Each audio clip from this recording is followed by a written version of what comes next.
Chapitre 144. Prédication près du refuge du lépreux. Monseigneur, crie l'ancien lépreux en se jetant à genoux dès qu'il voit apparaître Jésus dans la friche qui précède le lieu rocailleux où il a vécu pendant tant d'années. Et puis, se relevant, il crie encore « Pourquoi reviens-tu vers moi ?» Pour te donner le viatique de la parole après celui de la santé. Le viatique, on le donne à celui qui part, et moi, en effet, je pars ce soir pour les purifications. Mais je pars pour revenir et m'unir aux disciples, si tu veux m'accueillir. Je n'ai plus de maison, ni de parents, Seigneur. Je suis vieux pour reprendre l'activité et la vie. On me réintégrera dans mes biens. Mais comment sera la maison depuis 15 années qu'elle n'est plus à personne? Que vais-je y trouver? Peut-être des murs en ruine. Je suis un oiseau sans nid. Permets-moi de m'unir à la troupe de ceux qui te suivent. Du reste, moi, je ne m'appartiens plus à moi-même, car à cause de ce que tu m'as donné, je t'appartiens. Je n'appartiens plus au monde qui m'a séparé de lui, à juste titre comme impur, pendant si longtemps. Maintenant, c'est moi qui trouve le monde impur, après t'avoir connu, et je fuis le monde pour venir à toi. Et moi, je ne te repousse pas. Cependant, je te dis que je voudrais que tu acceptes un séjour dans cette région. Aéra et Arbela ont leurs fils comme disciples pour l'évangélisation. Toi, sois-le pour Hippo, Gamala, Afeka et les villes voisines. Moi, sous peu, je descends en Judée, et je ne reviendrai plus de ce côté. Je veux qu'il y ait des évangélisateurs. Ta volonté me rend cher tout renoncement. Je ferai ce que tu veux. Je le ferai sitôt accompli les purifications. J'avais pensé de ne plus m'occuper de ma maison. Maintenant, au contraire, je dis que je vais la remettre en état, de façon à pouvoir l'habiter, pour y accueillir pendant l'hiver des âmes désireuses de te connaître, et je prierai quelques disciples qui te suivent depuis des années de venir avec moi, car si tu veux que je sois un petit maître, j'ai besoin d'être instruit par quelqu'un qui l'est plus que moi, et au printemps, j'irai avec les autres pour prêcher ton nom. C'est une bonne pensée. Dieu t'aidera à la réaliser. J'ai déjà commencé en détruisant par le feu tout ce qui m'appartenait, à savoir mon pauvre grabat et tous les objets qui me servaient, le vêtement que je portais jusqu'à hier, tout ce qu'avait touché mon corps malade. La grotte où je vivais est noircie par le feu que j'y ai fait pour détruire et purifier. Personne ne s'y contaminera en entrant s'y réfugier une nuit de tempête. Et puis, la voix de l'homme s'affaiblit comme si elle se fêlait, et il parle plus lentement. Et puis, j'avais un vieux coffre qui s'en allait en morceaux, vermoulu. Il semblait que la lèpre l'avait rongé, lui aussi. Mais pour moi, il était plus précieux que toutes les richesses du monde.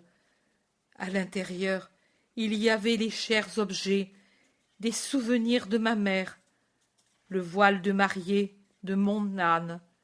Ah, quand je l'ai enlevé, tout heureux, le soir des noces, et quand j'ai contemplé ce visage lilial, si beau et si pur, qui m'aurait dit que quelques années plus tard, je l'aurais vu alors qu'il n'était qu'une plaie?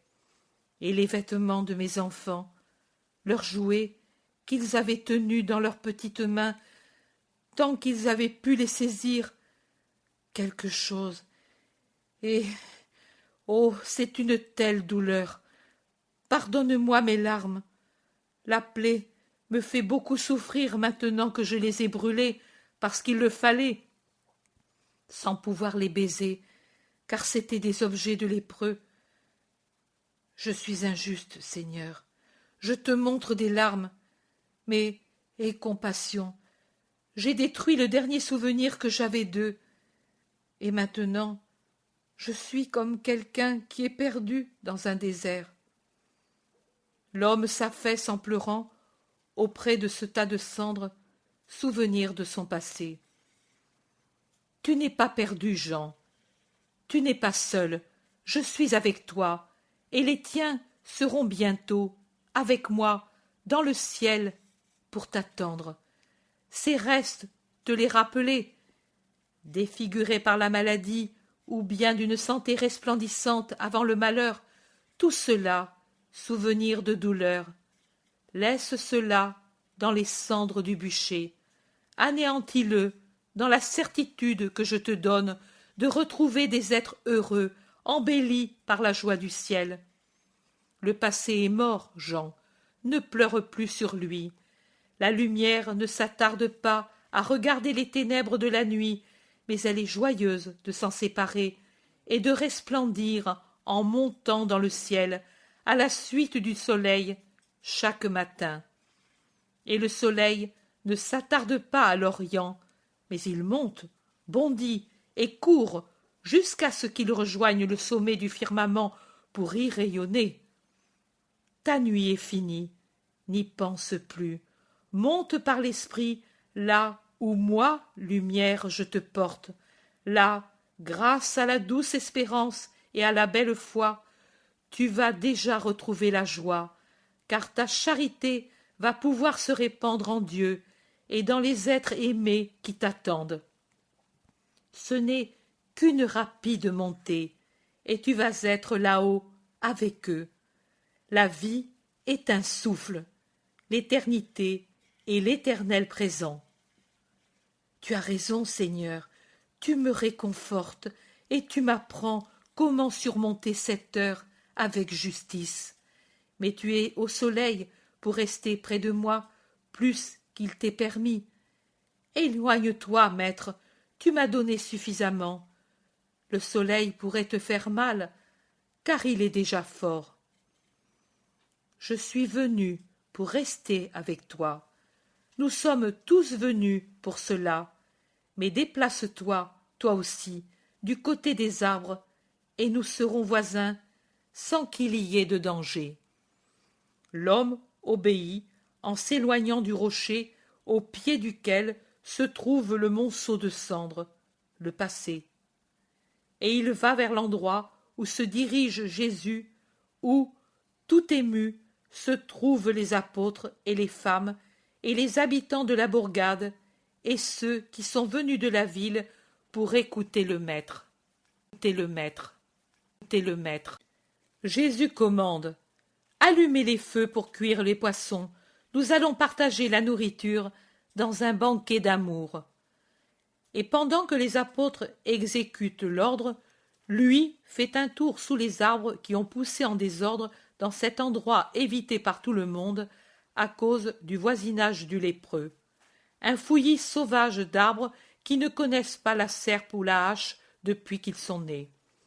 Des gens qui souffrent ou qui sont affligés sont à l'ombre propice du fourré et racontent à Jésus leurs angoisses. Jésus guérit, conseille ou réconforte, patient et puissant. Plus loin, dans un petit pré, l'enfant de Capharnaüm joue heureux avec des enfants du village, et leurs cris de joie rivalisent avec le chant des nombreux oiseaux qui sont dans les feuillages. Leurs vêtements multicolores qui s'agitent dans leurs courses sur l'herbe verte les rendent semblables à de gros papillons qui voltigent de fleur en fleur. La nourriture est prête. On appelle Jésus. Il demande, comme une grâce, un panier à un paysan qui avait apporté des figues et du raisin, et il le remplit de pain, des poissons les plus beaux, de fruits savoureux. Il y ajoute sa gourde d'eau emmiellée et se dirige vers l'ancien lépreux. « Tu restes sans gourde, maître ?» lui fait remarquer Barthélemy. « Lui ne peut plus te la rendre. » Et Jésus dit en souriant: « Il y a encore tant d'eau pour la soif du Fils de l'homme. Il y a l'eau que le Père a mise dans les puits profonds, et le Fils de l'homme a encore ses mains libres pour les unir. Un jour viendra que je n'aurai plus ni celle-ci, ni celle-là, et je n'aurai pas non plus l'eau de l'amour pour donner du rafraîchissement à l'assoiffé. Maintenant, j'ai tant d'amour autour de moi. Et il continue sa marche, portant à deux mains le panier large, rond et bas, qu'il dépose sur l'herbe à quelques mètres de Jean, en lui disant « Prends et mange, c'est le banquet de Dieu. » Puis il revient à sa place, offre et bénit la nourriture, et la fait distribuer à ceux qui sont là, et qui ont mis ensemble ce qu'ils avaient. Tous mangent avec appétit, paisiblement, joyeux. Et Marie s'occupe du petit Alphée avec une maternelle douceur. Puis, le repas terminé, Jésus se place entre les gens et l'ancien lépreux pour commencer à parler, alors que les mères prennent dans leurs bras les enfants rassasiés de nourriture et de jeux et les bercent pour les endormir, pour qu'ils ne troublent pas le discours. Écoutez tous. Dans un psaume de David, le psalmiste se demande « Qui habitera dans le tabernacle de Dieu? Qui reposera sur la montagne de Dieu ?» Et il se met à énumérer quels seront ces gens fortunés et pour quel motif ils le seront. Il dit « Celui qui vit sans tache et pratique la justice. Celui dont le cœur parle avec vérité et dont la langue n'ourdit pas des tromperies, qui ne fait pas de tort au prochain et n'accueille pas de propos qui déshonorent son semblable. » Et en quelques lignes, après avoir dit qui entrera dans le domaine de Dieu, il dit ce que ses saints font de bien après n'avoir pas fait le mal. Voici. À ses yeux, le méchant n'est rien. Il honore ceux qui craignent Dieu. Il ne trompe pas son prochain par de faux serments. Il ne prête pas son argent en usurier. Il n'accepte pas de cadeaux pour faire tort à l'innocent. Et il dit pour finir, « Celui qui fait cela ne chancellera pas à jamais. » En vérité, je vous dis que le psalmiste a dit la vérité, et je confirme par ma sagesse que celui qui fait ces choses ne chancellera pas à jamais. La première condition pour entrer dans le royaume des cieux, c'est de vivre sans tache.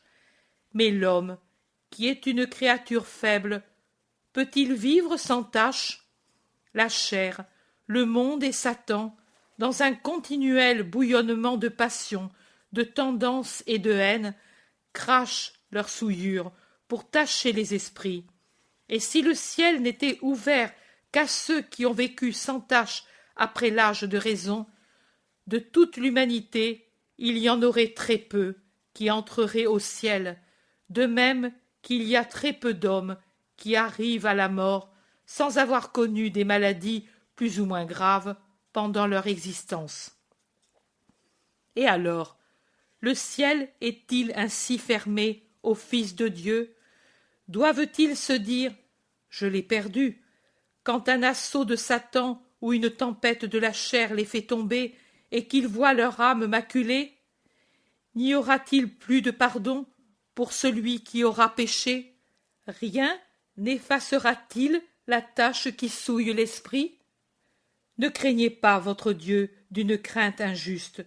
Lui est Père, et un Père tend toujours une main au Fils qui chancelle, lui offre de l'aide pour qu'il se relève, le réconforte par de suaves moyens pour que son avilissement ne dégénère pas en désespoir, mais fleurisse en une humilité désireuse de réparer pour revenir à la dilection du Père. Voilà, le repentir du pécheur, la volonté vraie de réparer, nés l'un et l'autre d'un véritable amour pour le Seigneur, lavent la tache de la faute et rendent digne du pardon divin. Et quand celui qui vous parle aura accompli sa mission sur la terre, aux absolutions de l'amour, du repentir et de la bonne volonté, s'unira, très puissante, l'absolution que le Christ vous aura obtenue au prix de son sacrifice.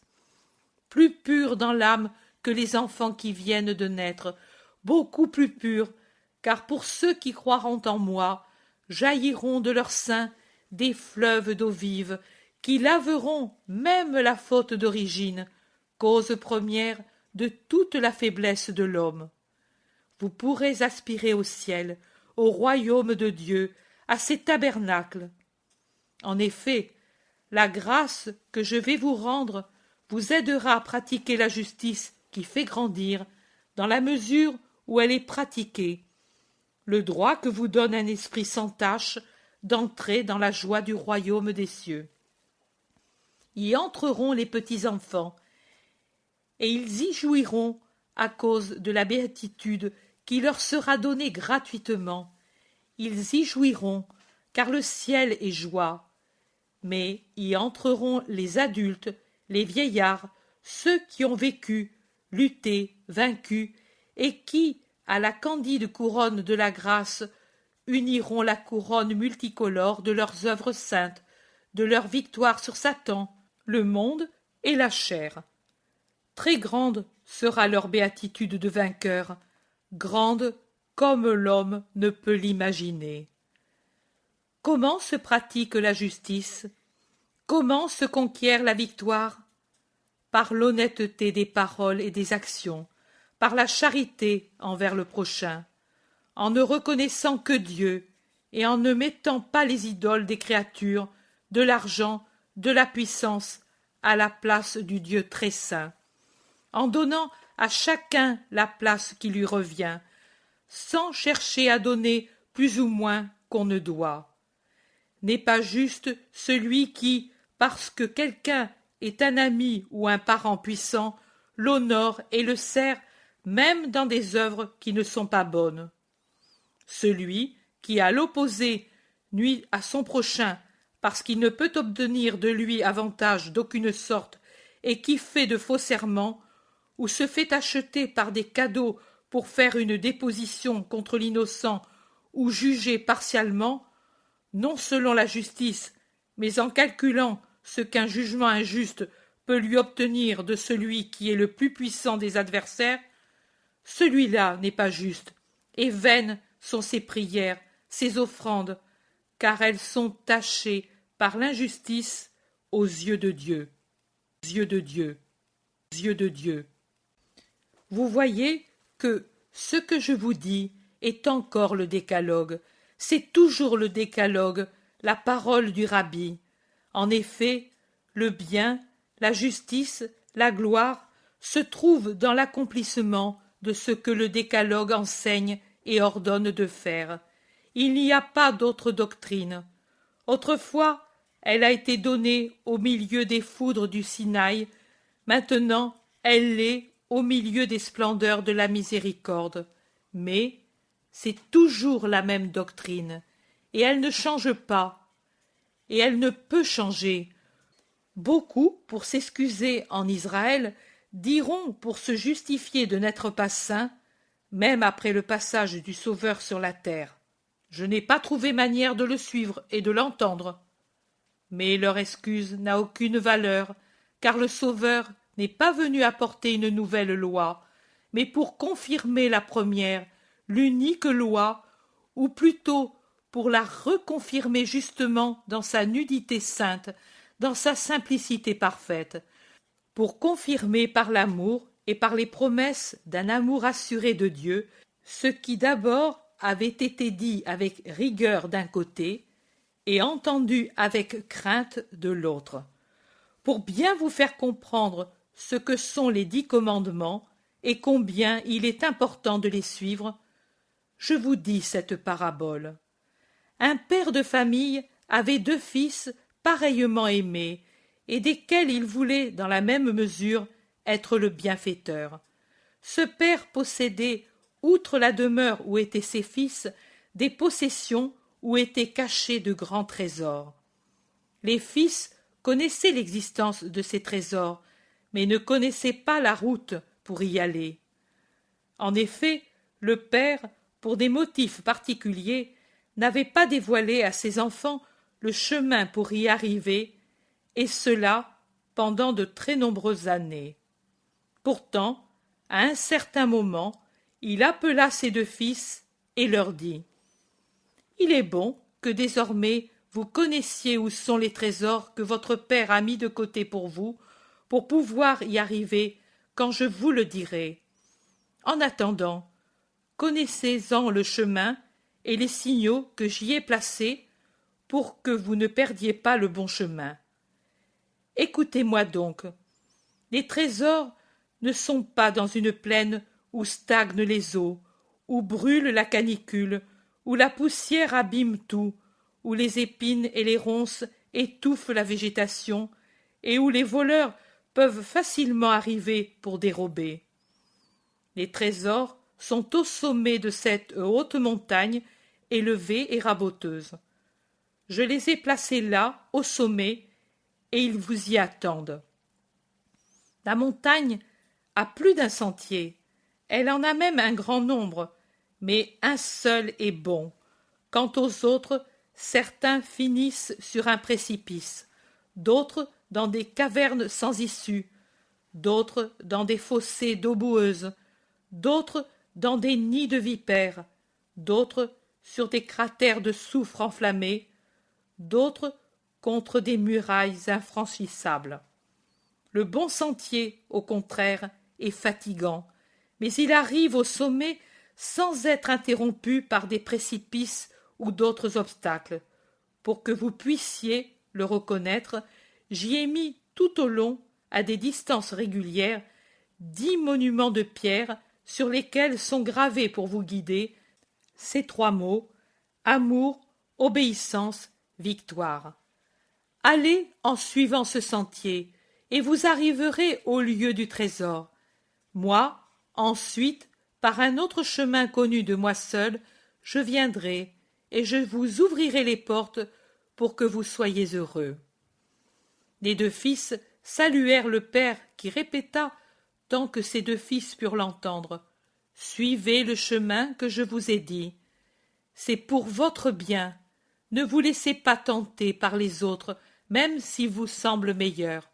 Vous perdriez le trésor, et moi, avec lui. » Les voilà arrivés au pied de la montagne.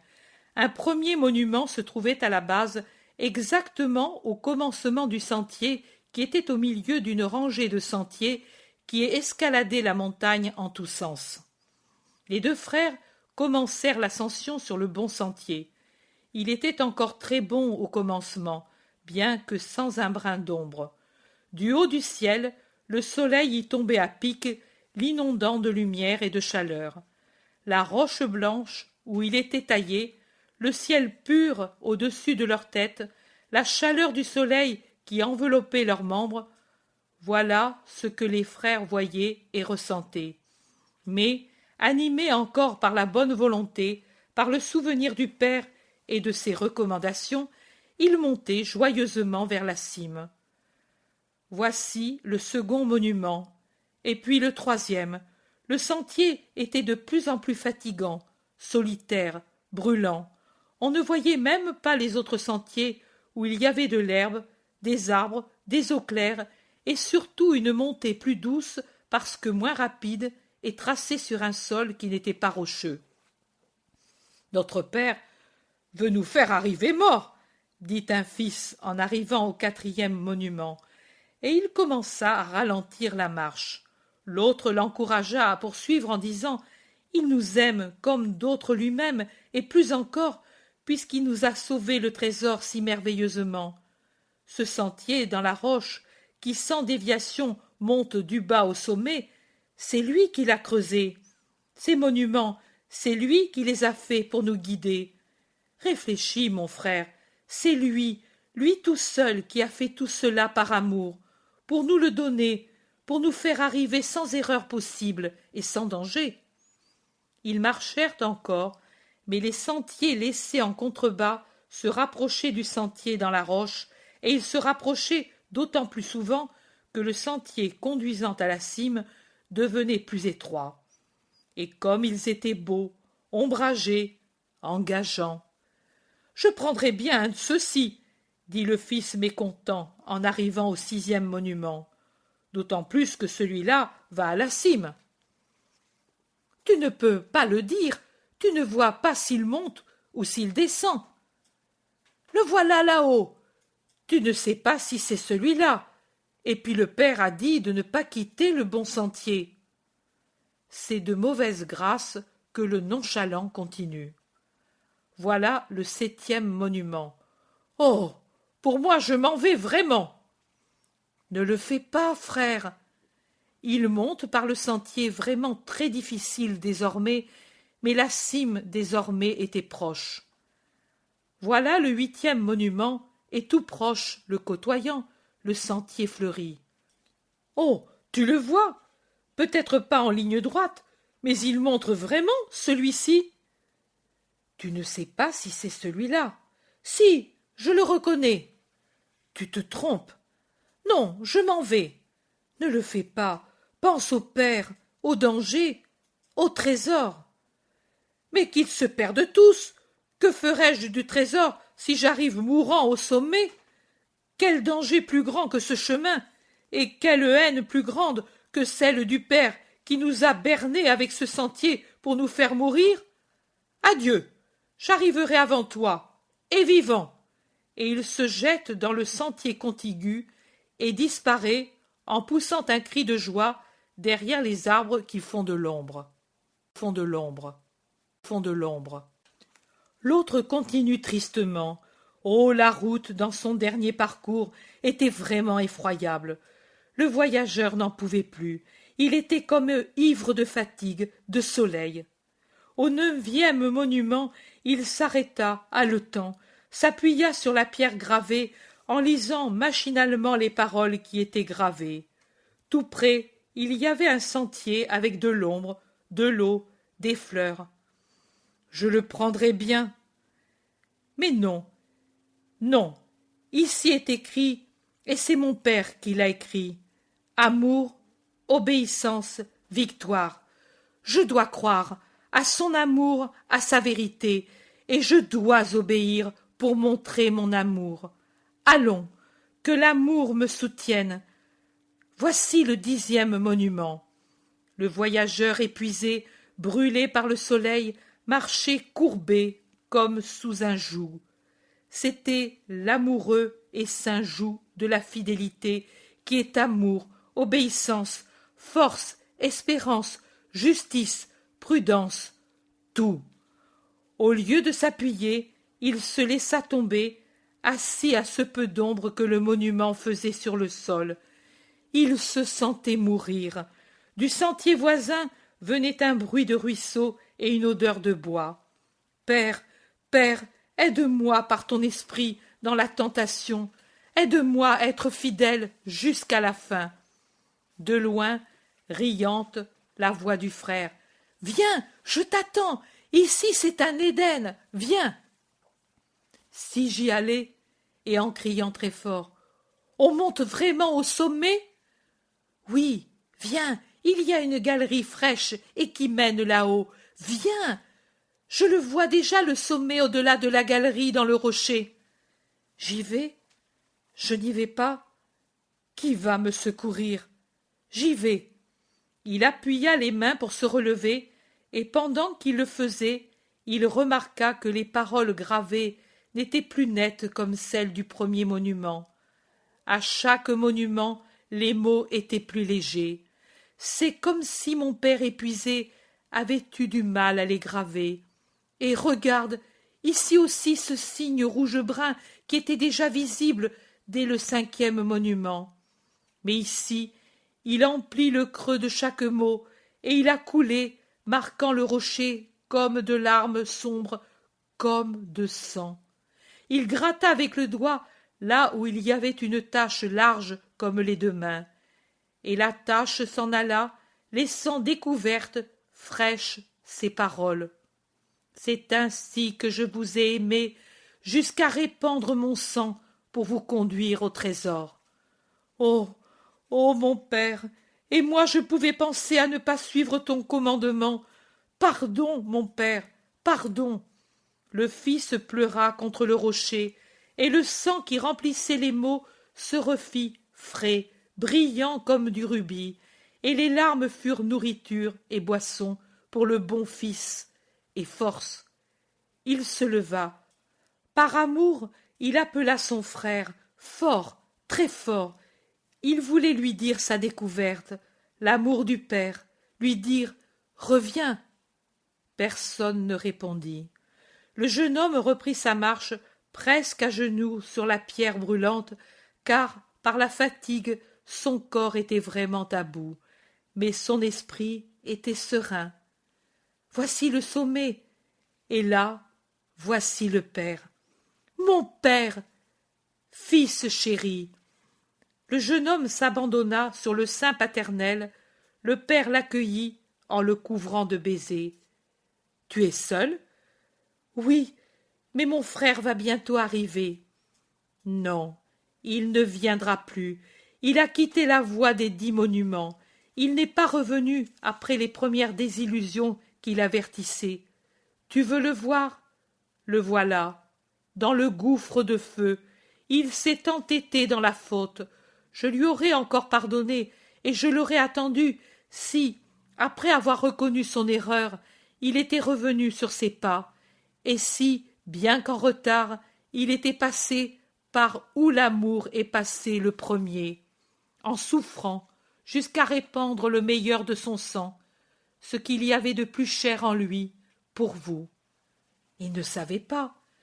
S'il avait regardé avec amour les paroles gravées dans les 10 monuments, il aurait lu leur vraie signification.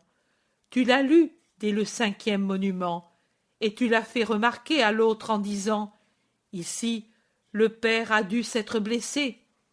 Et tu l'as lu au 6e, 7e, 8e, 9e, toujours plus clairement, jusqu'à ce que tu aies eu l'instinct de découvrir ce qu'il y avait sous mon sang. Sais-tu le nom de cet instinct? Ton union véritable avec moi. Les fibres de ton cœur, confondues avec les miennes, ont tressailli, et elles t'ont dit « Ici, tu auras la mesure de la manière dont t'aime le Père. » Maintenant, entre en possession du trésor et de moi-même, toi, affectueux, obéissant, victorieux pour toujours. Voilà la parabole. Les 10 monuments sont les 10 commandements. Votre Dieu les a gravés et mis sur le sentier qui mène au trésor éternel. Et il a souffert pour vous conduire à ce sentier. Vous souffrez? Dieu aussi. Vous devez faire effort sur vous-même? Dieu aussi. Savez-vous jusqu'à quel point?